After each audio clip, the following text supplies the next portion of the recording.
Imagine waking up and you can't wash, can't flush the toilet, can't make a cup of tea because there's no water for days. Now imagine that plus no power, no heating, no traffic lights in the middle of winter for 5 days. That's not a film, that's the UK and Germany this week. And what's worrying isn't just what's happening, it's how normal it's starting to feel.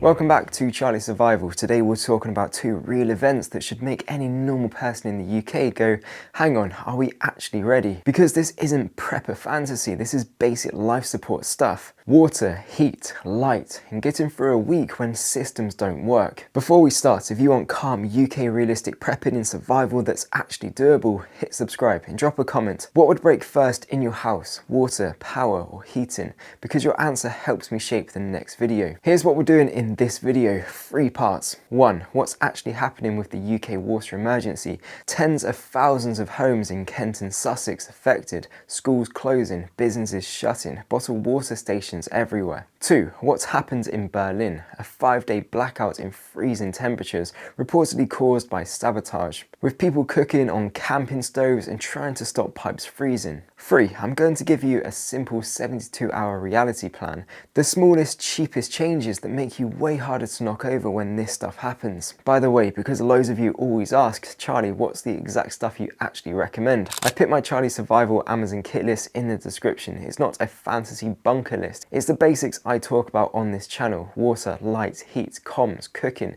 If you want a simple place to start, check that out after this video. It saves you scrolling through random junk online. Part 1, the UK water emergency. Let's start with the UK because this one hits differently. We live on a wet island, and yet people were going into day 4, day 5, even day 6 with no running water. According to reporting from Sky News, a major incident was declared across Kent, with around 23,000 properties still without water at one point, and teams using tankers, bottled water deliveries and emergency stations. South East Water blamed a chain reaction, weather impacts, power issues affecting treatment, and then a breakout of leaks and burst mains during freezing conditions, which drained storage tanks fast. And if you've never been without water, you don't realise how quickly life turns medieval. No water isn't just, I can't shower, it's a domino line. Toilets stop flushing properly, kitchens can't function, cafes, pubs, restaurants can't legally operate, schools closed, care homes and hospitals need support, and suddenly bottled water becomes a local currency. The Guardian described it as Groundhog Day for Tunbridge Wells. Because this wasn't the first outage, people were deciding what to cook based on how much water they had, showering at gyms and dealing with the reality that you can't even live a normal life without a tap.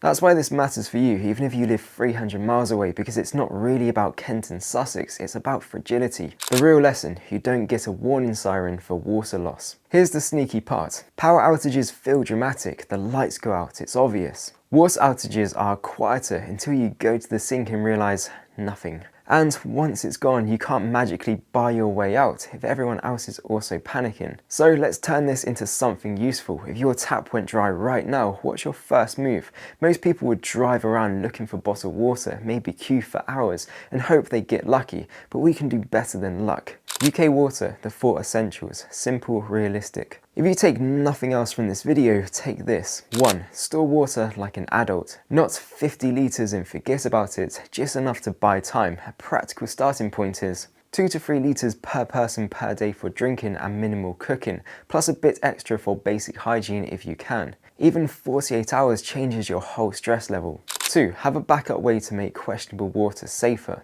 Not because you want to drink puddles, but because if you had to, you can. 3. Plan for sanitation. If water is off, toilets become a problem fast. You need a plan for flushing, cleaning and waste. 4. A neighbour plan. Because the vulnerable people get hit hardest, older folk, families with babies, people with health issues, even one spare water container you can share is massive. This isn't paranoia, it's just being ready for reality. Part 2, the Berlin 5-day blackout. Now, Germany. Berlin had a blackout that lasted 5 days in part of the city, in freezing weather, and power was being restored step by step to the last homes. Reporting described tens of thousands of properties affected in southwest Berlin, including schools, care homes and hospitals running on emergency generators. And the cause? A suspected arson attack on cables with a far-left group claiming responsibility. Regardless of politics, the survival lesson is the same. You can be living in one of Europe's biggest economies and still end up cooking on a camping stove in your flat,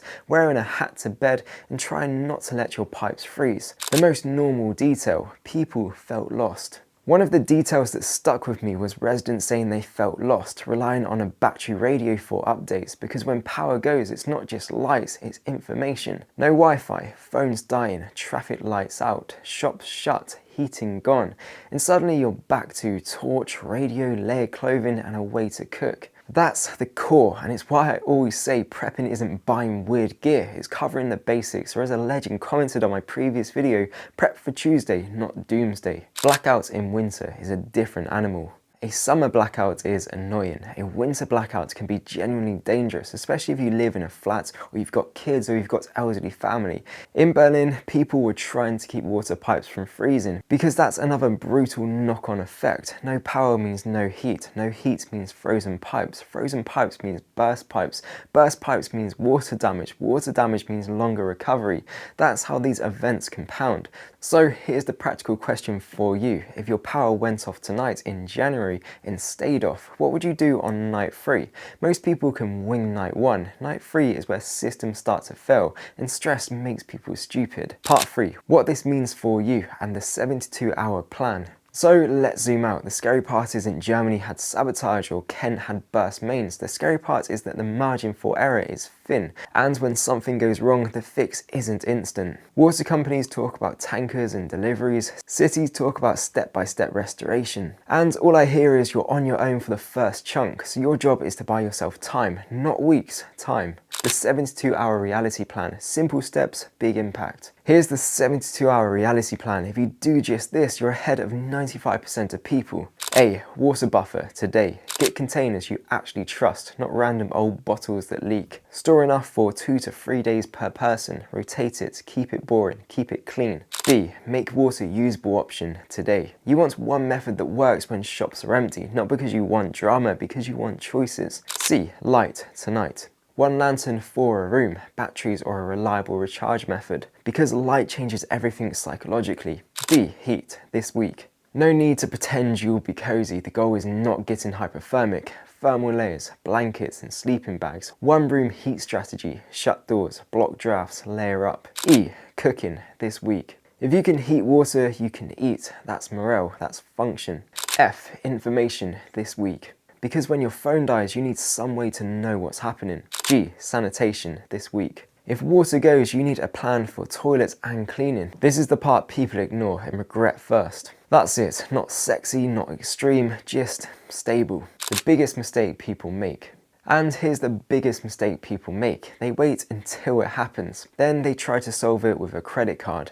But in a real local instant, your money doesn't guarantee stock, it guarantees you a place in the queue. So the win is simple: buy time before you need it. Look, I'm not telling you the world's ending, I'm telling you that normal life is getting more disrupted. And the difference between a calm week and a nightmare week is often a few litres of water, a way to cook, a way to stay warm, and a torch that actually works. This is why I started making these videos, because I don't want you panicking in the car for bottled water while your neighbour's kid can't wash and your nan's freezing. So, UK water emergency. Thousands without supply, schools closed, bottled water stations, tankers, and days of disruption. Berlin, a 5-day blackout in freezing weather, with hospitals on generators and people surviving on camping stoves. Different causes, same message: your home needs a buffer. If you found this insightful, like and subscribe for more UK survival and preparedness videos. And if you want the exact starter setup, check out the Charlie Survival Amazon kit list in the description. It's built for UK and Europe reality, not Hollywood. And listen, the recent storms that battered homes in England motivated me to make this video on screen now about how to make a UK go bag in 2026, just in case your roof blows off like it did for these people in Truro. Make a cuppa, grab a bicky, click the video on screen now, and I'll see you over there. Stay prepared, stay warm.